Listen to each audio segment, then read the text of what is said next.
Okay, so we are recording. This is Brother Lewis Montgomery. It is my great pleasure to interview Brother Ken Jennings. Brother Jennings, how are you this evening? Well, I'm doing fine. Good to see you. Great to see you as well. I know I provided you with the questions in advance, and what I'll do is I'll just go through them. And certainly we've got plenty of time, and love for you to talk more about first yourself, where you're from, and then where you grew up, and then also where you went to college. Yeah, well, I was born and raised in Pittsburgh. I lived there until 1961, Pittsburgh, when I moved to Baltimore. Okay. But back the earlier question, where I went to college, went to the University of Pittsburgh, graduated from Pitt, bachelor's degree in business administration. Also did some studying in Pitt's Graduate School of Public and International Affairs before I left Pittsburgh. And well, we just run. I've got a copy of your questions here. I'll just run down through them. So that's okay. Sure. Well, let me just. So you went to Pitt. I assume you pledged Alpha Phi Alpha as an undergrad. Yes, as an undergrad. Yeah. My freshman year. Okay. At that great. time, we could at Pitt and maybe other schools, you could pledge in your freshman year. So I was a freshman when I pledged Alpha, and was initiated in Omicron Chapter on June 28th, 1962. Okay. Which was long ago, probably may have been before you were born.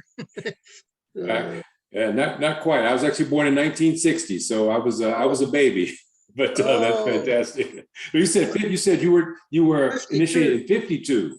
52. Yeah, 52, I was yes. Right. I was right. It was before you were born. Yeah. Increasing every year. I find more brothers than where I was initiated before they were born. Yeah. Oh, that's fantastic. So why Alpha? Why of all the options that you had, why did you choose Alpha Phi Alpha? Well, I was a graduate of Westinghouse High School in Pittsburgh, and in Omicron Chapter, I was president of the high school, president of the senior class. And in Omicron Chapter, there was a brother just about 2 years before me, 2 or 3 years before me, who had been president of the high school. His brother Bobby Butler. Bobby, unfortunately, passed away fairly early. But that high school was a black population of about 40% black. The balance of the school was all white, mostly of Italian descent. But I would say about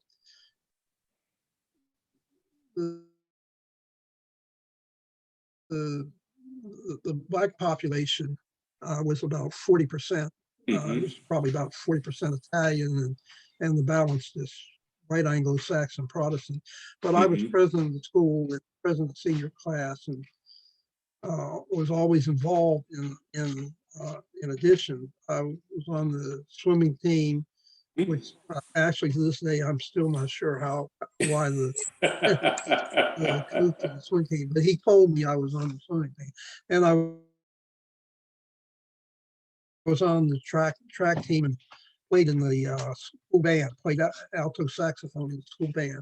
So I was pretty involved in school activities. And so when I got to Pitt, I also joined the University of Pittsburgh Varsity Marching Band, and quoting a brother, I may have time to tell you about him. uh, one of the things he said when he met, I met him, looked around, he said it was obvious at his college, the involvement of the Alpha Brothers was something he wanted to be part of, and that was similar to my thinking. It was obvious the only way to go was Alpha. In addition to Bobby Butler, who had been at my high school, and he had been president of the school, but the activity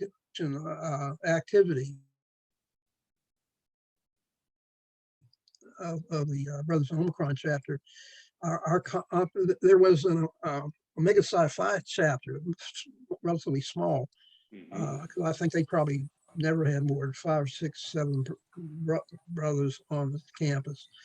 I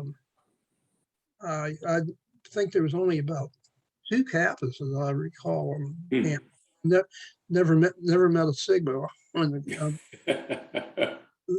They were kind of non-involved. So our competition was with the white fraternities, and so we were always competing against them and everything in the interfraternity activities, sports. We always had a flag football team. We just participated in everything in the life of the school, even though the Black population in the school was relatively small, but the Alphas were always in whatever activities were. That's great. Well, what are some of your best memories as a college brother?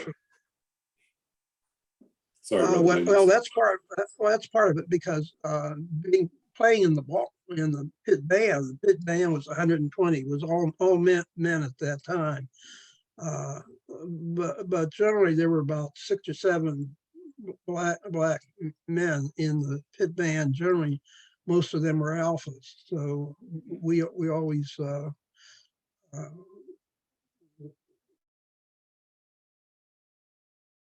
the brothers were always active in the band. And in addition, we went to the Sugar Bowl back in '55, I think it was. So that was a very interesting experience.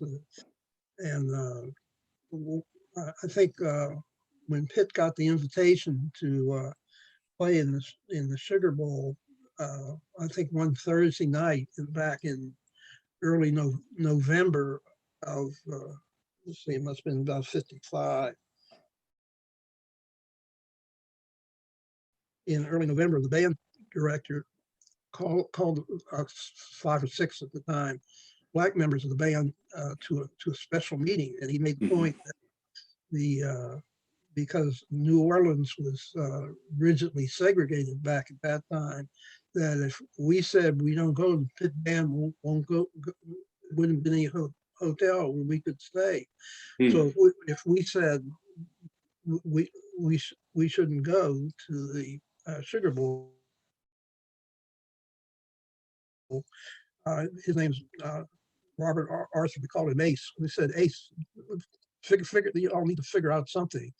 And so that's what the university did. They rented a special train, so the whole University of Pittsburgh band, 120 band members plus the band managers and all, we got on a train in Pittsburgh, and they took us on by train to New Orleans, and they had to park the train in the train yard in New Orleans back there, and so the entire pit band lived on the train. So that was a very interesting memory. Next time I went back to New Orleans. Next time I went to New Orleans, the mayor of the city was a black man, brother, and it was an Alpha brother. Brother Moriel was mayor of the city of New Orleans next time I went. So that was an indication of how things had changed in America to some degree. That's an incredible story. Absolutely. So you're from Pittsburgh, went to Pitt. So when did you move to the Baltimore area, and why did you come here? Well, I'll back up a bit. When I graduated from Pitt, question is, what kind of work am I going to do? It just so happened I was up in the Pitts career office, saw an advertisement that the federal government, you could take what was then called the Federal Service Entrance Exam. That was a key way for college graduates. I don't know if they still got anything quite like that. So I took the Federal Service Entrance Exam and started getting job offers from the federal government, and got one job offer in the Defense Department for out at Fort Huachuca, which I think is out in Arizona. It looked like it was in the middle of the desert for a procurement position. Then got a job offer for NASA at probably a procurement also at Wallops Island in Virginia.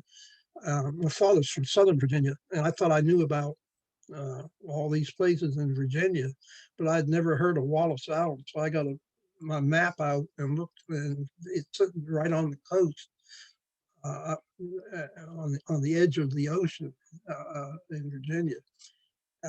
They still got a NASA testing facility, so that didn't sound like a very good idea.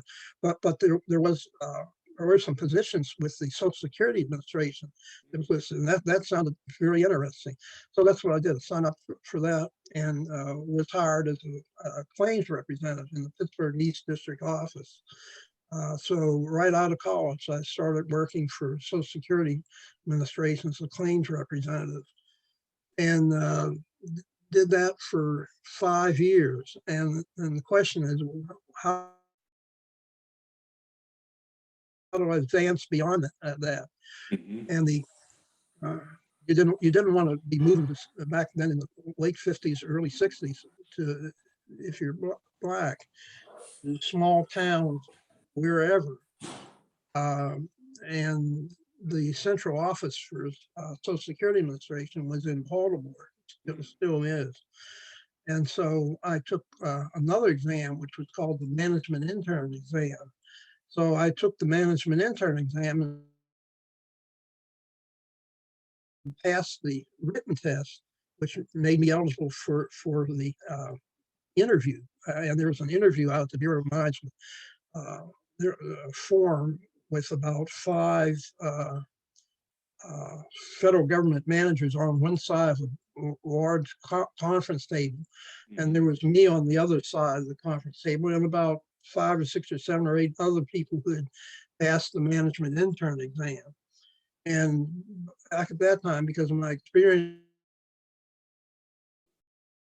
as an alpha, I had learned how to handle things pretty well in meetings with other people under unusual circumstances. So I kind of took control of the question and answer. So these federal managers would throw out some management problem, and I immediately would, in effect, take control of the meeting and give my responses, what I would do, how to handle whatever kind of management problem they had thrown out. And then I would turn to these white folks who were on my side of the table and say, now, how would you handle this? That apparently impressed these federal managers, so that I, in effect, taken control of their meeting.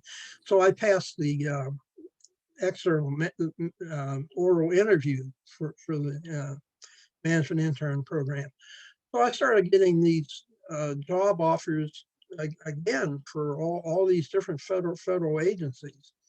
And this went on for about a month, getting all these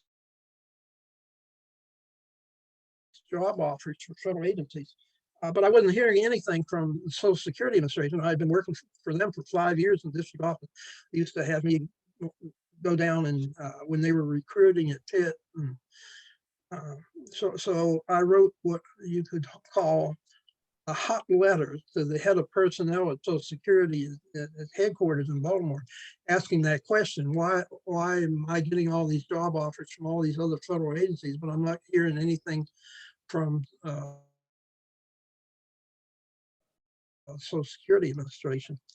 Well, about a week or so later, I got a job offer me was already a GS8 as a claims representative.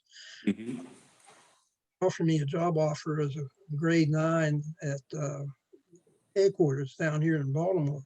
So I immediately accepted, and by that time I was married, and my wife Eleanor and I made arrangements to move to Baltimore. So Mhm. I reported for duty down here at the headquarters in Baltimore, and I was down here about a day, I guess, and there was a white fellow uh, who in the working in the personnel office. It turned out he was one of the people that had been on my side of the table. He worked at he worked at Sears Roebuck in the shoe department as an assistant manager. His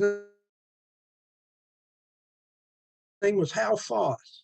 And the next day or so, when it was, I guess, safe for him to, he encountered me in the hallway there at headquarters and told me that when my letter, my hot letter hit down there, he said the discussion in the personnel office was that they didn't know what in the world they were going to do, because there was some black guy up in Pittsburgh, me, who had passed the external management intern exam, and they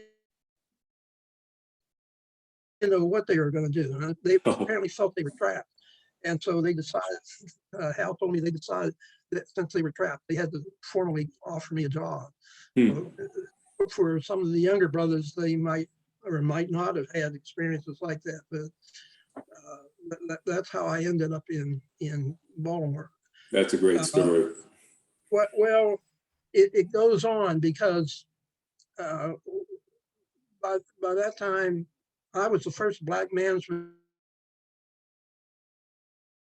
intern for the Social Security Administration. Really? But there were 2 or 3 other blacks who had been hired about that time, not as management interns, but we found each other in the cafeteria, because there were about 10, 12,000 people working for Social Security Administration. Back in the operations area, there were several thousand people there.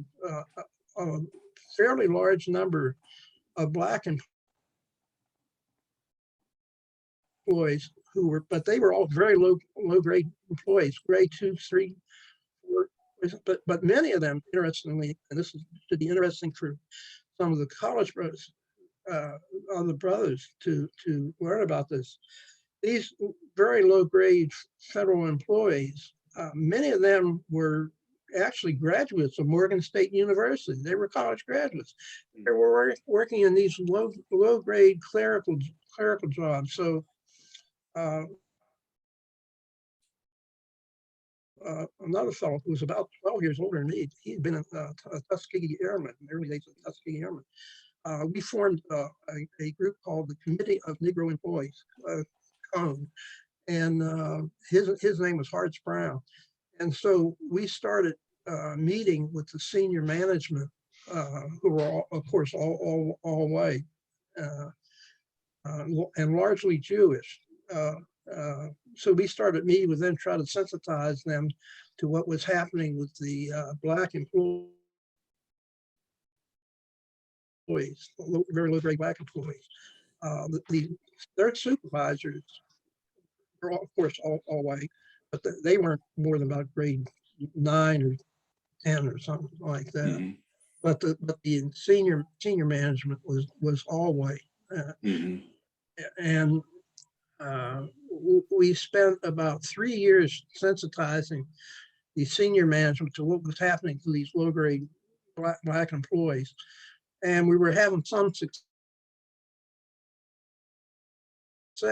The senior management was kind of receptive to that, but it got to the point where we needed to involve the Congress of Racial Equality in me, because a friend of mine there in Baltimore, he was the head of CORE, Congress of Racial Equality, and we got them. And so one night on must have been on a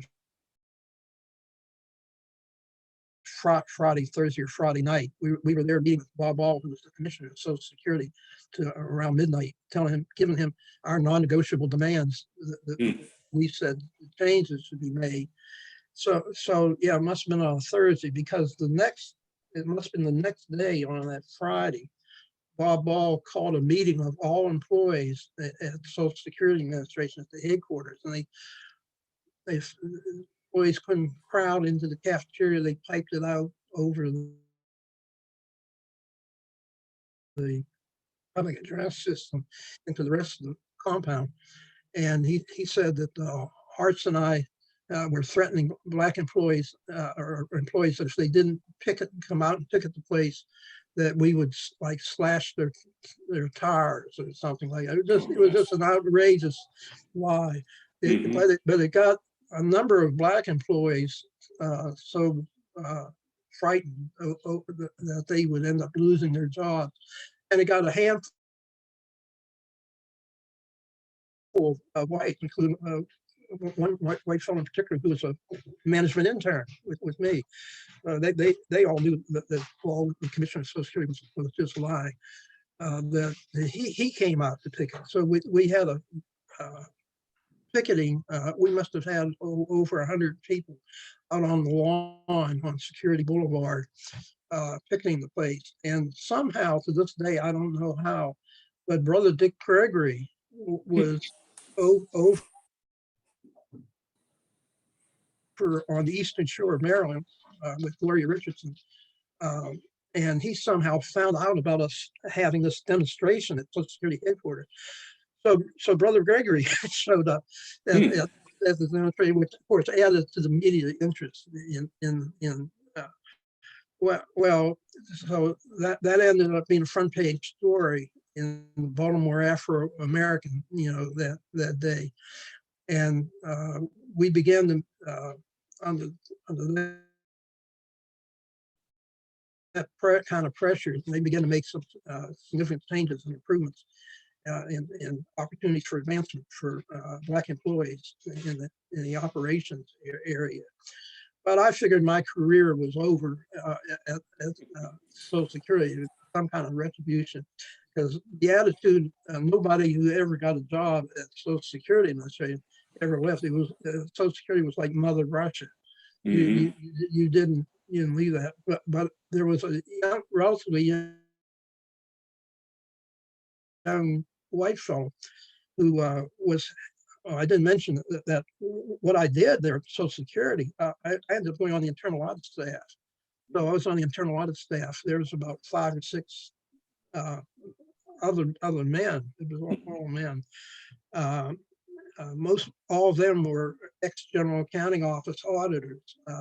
It turned out I was the only one on the staff, relatively young guy. I was in my late 20s. By that time, but I was only one on staff that ever had any experience in working in the Social Security district office. So I ended up writing the first audit programs in this country because the Social Security Administration had never done a management audit and paying all these people, all benefits for a number of years. So I ended up writing the first audit programs on how to do that. And I was traveling around the country, testing the audit program. That's great. Brother Jennings, in what year was it you became the first Black manager at Social Security? I'm curious, I want to capture the year. That was 1961. Yeah, when I left Pittsburgh and came down here to Baltimore, that was 1961. I became a first Black management intern, and then I left in 65 because the relatively young white fellow who was head of the internal audit staff for Social Security Administration, he had left and he had gone with U.S. Public Health Service. And he called me one day and said, "Ken, I've got a GS-13. By that time I was at GS-12. He said he had a GS-13. His name was Spence Bryant. I said, "Well, Spence, I figured my career is over here at Social Security. So I think I'll come over there with you at U.S. Public Health Service." So about 65, I left Social Security and went with U.S. Public Health Service, and then spent the balance of my total career with the U.S. Public Health Service. And the last 12 years before I retired, after almost 40 years in the federal government, for the last 12 years, I was chief of the Internal Control Branch myself for the U.S. Public Health Service. So I had responsibility for looking at fraud, waste, and mismanagement, Social Security at the U.S. Public Health Service. About $18 billion a year budget. So I'd look for fraud, waste, abuse, and mismanagement myself. Wow, that's a pretty incredible career story you had. That covered NIH, Food Drug Administration, so on, the components of the U.S. Public Health Service. That's great. Yeah. Now, I also understand you were a charter member of Kappa Phi Lambda. So I wanted to find out how you and the other 33 gentlemen formed this chapter. Well, that was interesting because I don't think more than I don't think of that 30-some brothers, hardly any of, I don't think any of us knew more than at most maybe one, maybe two others as alphas in the community. So the only one I think I even knew was Brother Jim Fitzpatrick, who lived in the same neighborhood as I did, because by that time I'd moved to Columbia, Maryland, and Fitz lived in the same neighborhood I did. But he was the only one of the 30-some of us that I think I had ever even met before in Columbia. So in forming the chapter, we got to know each other. And in fact, all of us had to some degree become very active in the newly developing Columbia, Maryland community, which is in Howard County. And that community activism we were in, we in effect had, turned out in the early days of the chapter, we in effect had a shadow government just within the chapter. So many of us were involved in various community activities because of that. So how did you come together, given that you said that most of you only knew maybe one or two other people? So how did this organization coalesce that ultimately led to it being chartered? Well, we somehow managed to find each other, the 30-some of us in this evolving community. Those who don't know, Columbia was a new concept.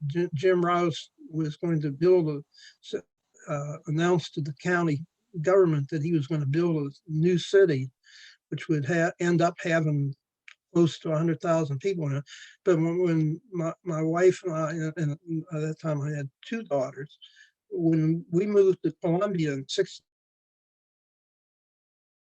1968, out of Baltimore, there probably weren't more than about 1,000, 1,500 people back there in 68 when we moved to Columbia. But the community was so small. Everybody went to the giant supermarket up in Wild Lake Village. And so, you'd meet people, and then we discovered that in talking that, well, that some were Alpha brothers, and that's pretty much how we found each other. But it was it was only about 30 when we chartered the chapter. Yeah, that's a great story.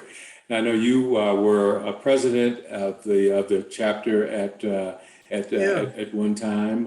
Yeah, back in the 1980s, I was president for two years. Yeah. Yeah. So what are some of the your best memories of being in Kappa Phi Lambda? Oh, what were you saying? My best memory? Well, one of the innovative, I guess, say things that I introduced. One of the other brothers had gotten involved with whitewater rafting, and he talked me into going on the trip. And it's like I was the only one he could talk into. It turned out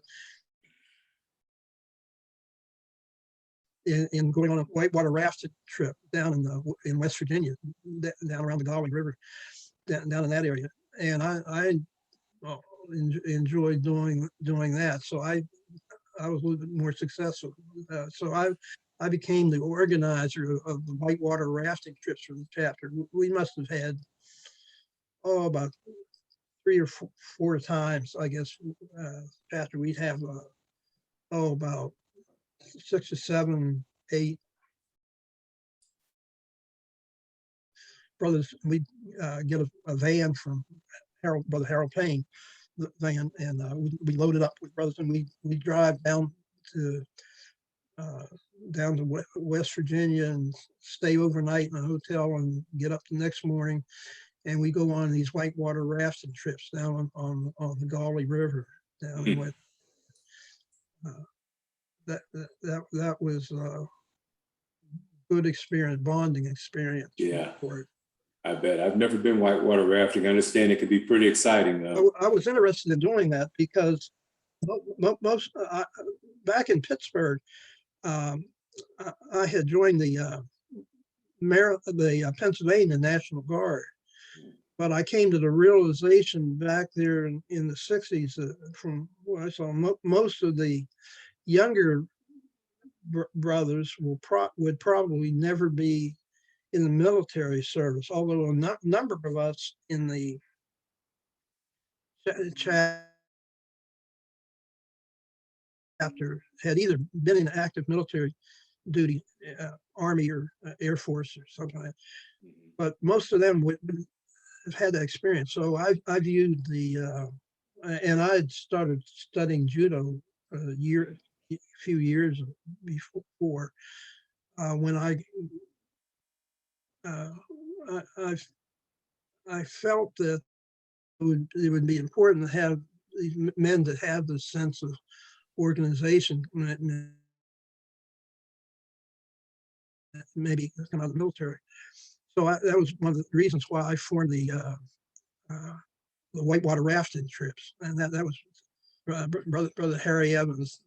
I asked Harry sometime about some of the whitewater rafting trips we took. I sure will. You mentioned judo. Did you ultimately attain a black belt in judo? No, far from it. Yeah, I used to get thrown a lot. My body be rotating, and I'd be thinking, "Oh, this is a very good throw I'm being thrown with." But interestingly enough, sometimes I think I got more out of it than some people who were very good. But I absorbed more of the philosophy, judo philosophy. I've become somewhat of a Japanese film fanatic. Those brothers who haven't seen it, they ought to see the film Seven Samurai, or Yojimbo and all. So I had a friend who lived in Columbia. He was a school teacher, and he was living for a while in Columbia, attending an education program. And he was by the house one day, and he saw my grandfather's picture, and he asked me, was he Japanese? I said, no, he wasn't Japanese. He was African. He was a mixture of African, probably a little bit of Indian. He was Scottish, and so that's why he looks the way he does. And Stacey said, no, it wasn't that. He said, I was the most Japanese-like person he had met in America. And I instantly knew what Stacey was talking about, because it was attitude, approach to life.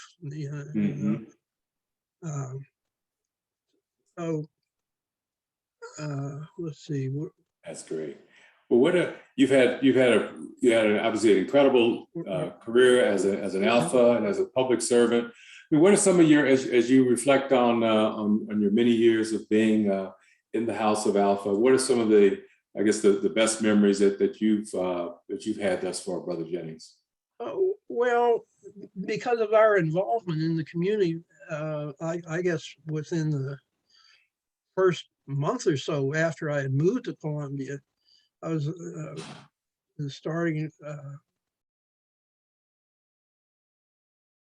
got involved with a meeting with the superintendent of schools in Howard County.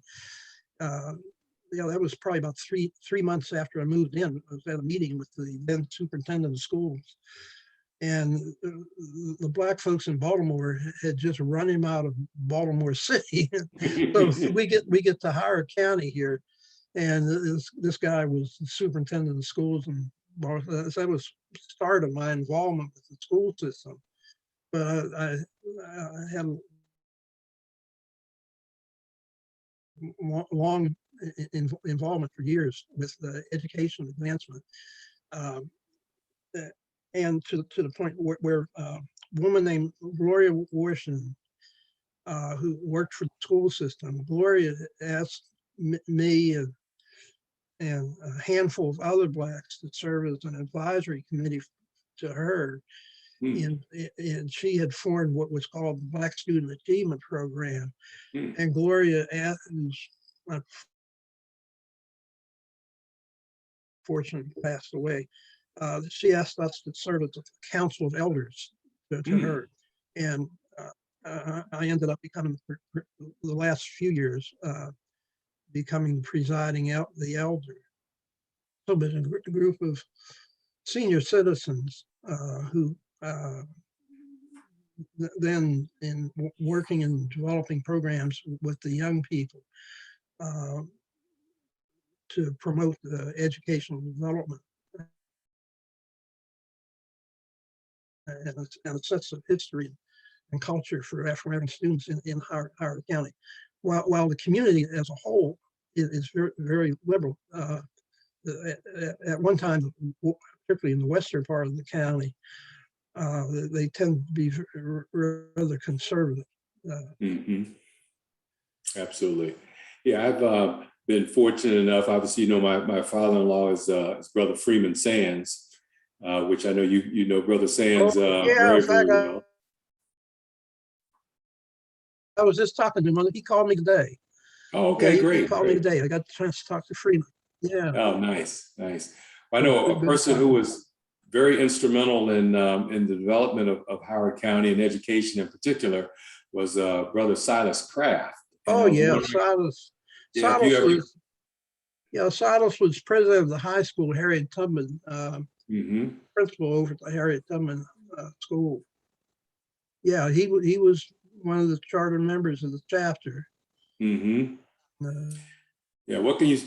I know he was really quite a person, but what can you say about Silas Craft? Well, Silas.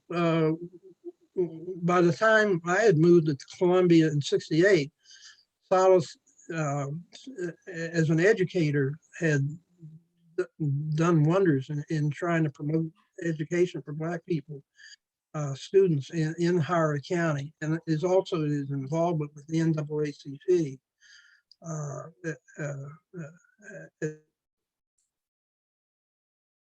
at that time on the national level. Now he was on the outside, I recall, was on the national board of the NAACP. Yeah, that's great. Yeah. Well, Brother Jennings, it has been a real honor and a pleasure to interview you this evening. Any final thoughts before we wrap up this evening? Well, yeah, because one of the key things I guess was involved with Brother Dave Barrett and I and Brother Sal Waller were the three co-founders of the Alpha Achievers program. We started out at one high school, Oakland Mills High School, back now I guess it's almost 20 years, some years ago. And we expanded to the program to all 12 of the high schools. I had started many years ago going to Ghana, West Africa, and been to Egypt too. Hmm. But I ended up taking my two grandsons are both alphas. Two granddaughters, two daughters, and my two granddaughters are all AKAs. Okay. But the two grandsons, when I started the concept of the Alpha Achievers program, determined that I started with my grandsons going to Ghana. Both of them have gone to Ghana 2 times, and they're both alphas. Jordan, the oldest one, he's a graduate of Hampton University, now working for Deloitte Corporation. And Jarrett, the youngest one, Jarrett's a graduate of Babson College up in Massachusetts. And they were both initiated into Alpha in their college chapters. And